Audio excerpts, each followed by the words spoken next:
안녕하세요. 외교부 서포터즈 김예지입니다. 오늘은 정말 특별한 분을 모셨는데요. 책 플레인 센스의 저자이자 대한항공 수석기장이신 김동현님을 모셨습니다. 박수! 안녕하세요. 간단한 자기소개 부탁드려요. 네, 대한항공에서 A330 기장으로 근무하고 있는 김동현 기장입니다.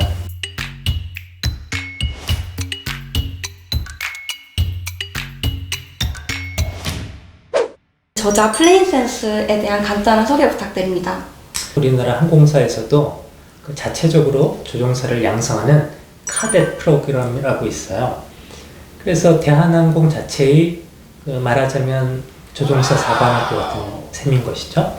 그래서 대학 졸업한 학생들 또는 졸업 예정자들을 선발을 해서 미국과 호주로 비행교육을 보냈습니다. 저는 미국에서 교육을 받았고, 그래서 다시 한번 노스웨스트에 가서 조종사 훈련을 또 받았는데요. 그 과정에서 저희가 겪었던 비행에 대한 서구인들의 개념과 훈련, 그리고 안전에 대한 상식, 그런 것들이 아직 우리나라나 동양권에서는 비행이 나중에 현대화된 비행기가 들어오고 나서의 인식과 상당한 갭이 있었어요. 그 갭은 항공 종사자들에게도 있었고 일반인들에게도 있었습니다. 때로는 그 갭이 우리가 비행을 할 때 어떤 판단의 우선순위가 좀 틀어지게 되는 그런 압력으로 작용하기도 해요. 그래서 그 갭을 조금이라도 좀 줄여보고 싶었던 생각이 오랫동안 있었고요. 그래서 작년에 출간하게 된 게 이제 플레인 센스라는 책이 되겠습니다. 정말 우리나라에 아직 알려지지 않은 것을 알리고 싶은 마음이 크셨던 것 같아요. 기자님께서는 대한항공 사전 비행 시스템을 설계하셨다고 하셨는데 이것에 대해서도 궁금합니다. 민항기가 처음 출연하게 된 게 1930년대입니다. 그 기장을 영어로 캡틴이라고 하는데요. 그 배에서 말하는 선장들도 캡틴이라고 합니다.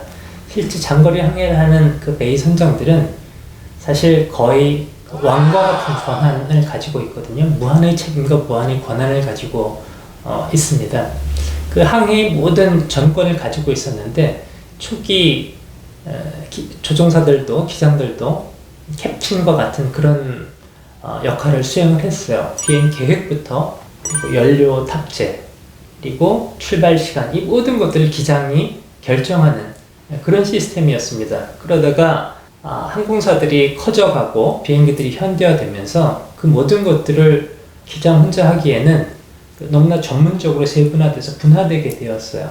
많은 정보들을 분석해야 되고 그러다 보니까 항공관리사라는 직책이 따로 생기게 되고 그러다 보니까 그 많은 것들이 서류로 주어지게 되거든요. 보통 에어라인에서는 출발 전에 쇼업이라고 하는데 조종사들이 운항 현장에 도착을 하면은 테이프로 된 서류를 제공을 합니다. 그 전에 비행 계획 단계에서부터 조종사들이 그 정보들을 미리 쉐어하면은 좀 더 안전하고 효율적인 비행을 준비할 수가 있겠다라고 생각이 되어서 하나의 웹 기반 플랫폼으로 회사의 통제실에서 생성하는 비행 정보들을 실시간으로 조종사들이 리뷰할 수 있는 그런 플랫폼을 기획을 해서 만들게 되었습니다. 플레인 센스는 전반적인 항공 역사를 다루고 있던데 저희는 이제 기장님의 항공 스토리도 궁금합니다. 예. 기장님께서는 이렇게 비행을 하다가 있었던 기억에 남는 일 들려주실 수 있나요? 그 감동적이었던 순간하고 아찔했던 순간을 각각 이야기하자면 사실 비행에서는 안전이란 개념이 위험한 상황, 아찔한 기상을 기장이 실력 있게 잘 돌파해서 안전하게 비행을 하는 개념이 아닙니다.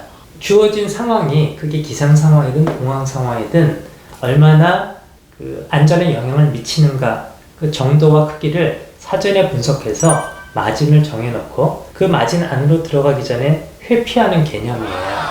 그래서 위험에 이미 닥쳤다라고 하면은 늦은 경우가 많고 비행 각 단계별로 내가 이것을 통제할 수 있는 즉 관리 가능한 수준의 위험인가 아닌가를 판단하는 능력이 사실은 기장으로서의 핵심적인 능력입니다. 내가 통제할 수 없을 수도 있다라는 정도의 위험으로 판단을 되면은 돌아가거나 지연하거나 아무튼 그 위험을 피하는 개념이기 때문에 아찔한 경우는 단 한 번도 없었어요. 그게 정상입니다. 민항에서는. 감동적인 것이라고 하면은 겨울이었는데요. 취리에서 이륙할 때였습니다. 우리 인천에서도 그렇지만 비행기는 날개 위에 이렇게 눈이 쌓이면 그 눈이 약간 결빙돼서 우리 거친 사포 정도로 날개가 거칠어지면 양력이 3분의 1 정도 감소합니다. 실제로 그래서 해외에서 이 날개 위에 쌓인 눈을 또는 그 결빙을 완전히 제거하지 않고 이륙을 했다가 이륙하자마자 양력 부족으로 그대로 크래시한 사례들도 몇 번 있었어요. 그래서 기장들은 비행하기 전에 그 항공기 동체하고 날개에 쌓인 눈이나 결빙 상태를 면밀하게 검토를 하고 영향이 있을 정도라고 판단이 되면 지연 운항을 하더라도 반드시 이 눈을 제거해야 하는 경우인데요. 근데 쥐리에서 이제 날씨 예보에 눈이 오기로 되어 있었고 실제 공항으로 가는 사이에 약한 눈발이 좀 날리는 그런 상태였습니다. 그래서 비행기에 도착해서 출발하기 전에 미리 그 아이싱이 생성되지 않도록 방지하는 용액을 살포하고 출발을 했는데 활주로를 이렇게 가는 동안에 객실 승무원 한 분이 콜을 한 거예요. 기장님, 승객 한 분이 지금 눈이 오는데 그대로 이륙해도 되냐고 물어보는데 어떻게 말씀드릴까요? 이렇게 물어보는 거예요. 그 승객은 날개에 눈이 쌓이면 안전에 영향을 줄 수 있다라는 것을 이미 알고 있는 승객이었고 그대로 혹시 기장이 이륙할까봐 걱정이 돼서 그랬겠죠. 그래서 다시 한번 승무원에게 확인한 거였거든요. 굉장히 감동이었습니다. 예를 들어서 물론 그런 일은 대부분의 경우에는 일어나지 않겠지만 일부 승객들은 눈이 오는 날 디아이싱, 그러니까 날개에 쌓인 빈결을 제거하는 작업을 하기 위해서 보통 1시간 이상 소요가 될 수도 있거든요. 그렇게 비행기가 지연되면은 지연 자체를 불편해하거나 또는 중요한 약속을 놓친 사람들은 화를 내기도 하고 많은 오해가 생깁니다. 그러나 날개에 쌓인 눈이 안전에 어떤 영향을 끼치는지 알고 있는 또 그런 히스토리를 알고 있는 승객이라면 아무리 지연이 되어도 승무원이나 기장에게 항의를 한다거나 오해를 한다거나 이런 일은 없거든요. 승객과 승무원, 기장이 모두 같이 하나의 목적을 향해서 똑같은 과정에 대한 이해를 가지고 할 때 비행이 좀 더 안전해지고 또 효율적으로 되기도 하고 기분도 상하지 않고 이런 비행이 되죠. 그럴 때 기분이 좋습니다. 역시 항공과 비행에서 가장 중요한 점은 안전인 것 같네요. 당연하죠. 네, 다음은 조종사를 꿈꾸는 학생들을 위한 코너인데요. 조종사가 되기 위한 일반적인 루트로는 군대나 항공대학교를 거치는 길이 있는 것 같은데 기장님께서는 조금 특이한 방법으로 조종사가 되신 것 같습니다. 그래서 이런 일반적인 방법 외에 어떤 방법으로 조종사가 될 수 있는지 소개해 주셨으면 합니다. 조종사가 되는 방법을 묻는 학생들에게 제가 먼저 되묻는 이야기가 있어요. 조종사가 되고 싶은 것인지 항공사에서 제복을 입고 내주를 단 기장이 되고 싶은 것인지를 묻습니다. 조종사가 되고 싶다, 비행을 하고 싶다라는 것은 인류가 처음 이 비행기를 라는 디바이스를 만들고 나서 하늘에 올라갔을 때 느꼈던 그 감동 그리고 도전, 열정 이런 것들이 토대가 되어서 나도 비행을 하고 싶다, 조종사가 되고 싶다라는 욕망으로 연결이 되면 길은 매우 많습니다. 조종사 자격증은 3가지가 있어요. 개인용, 사업용, 운송용 이렇게 있습니다. 개인용 조종사 자격증 같은 것은 본인이 비행 훈련을 받으면 얼마든지 어디서든지 할 수 있어요. 비용도 생각보다 그렇게 크게 들지 않습니다. 배울 수 있는 곳도 비행 학교가 있는 곳이 많이 있어요. 우리나라에도 있고 비행하기가 좀 더 용이한 호주나 미주 이런 데에도 많이 있습니다. 비용은 우리나라에서 하는 것과 그렇게 차이 나지 않아요. 그러나 이제 거기서 이제 사업용 비행 조종사를 한다는 것은 내가 돈을 받고 유상 승객이나 화물을 실을 수 있는 그런 자격이거든요. 비행 시간도 좀 더 요구되고 그리고 훈련 과정도 조금 더 소요가 됩니다.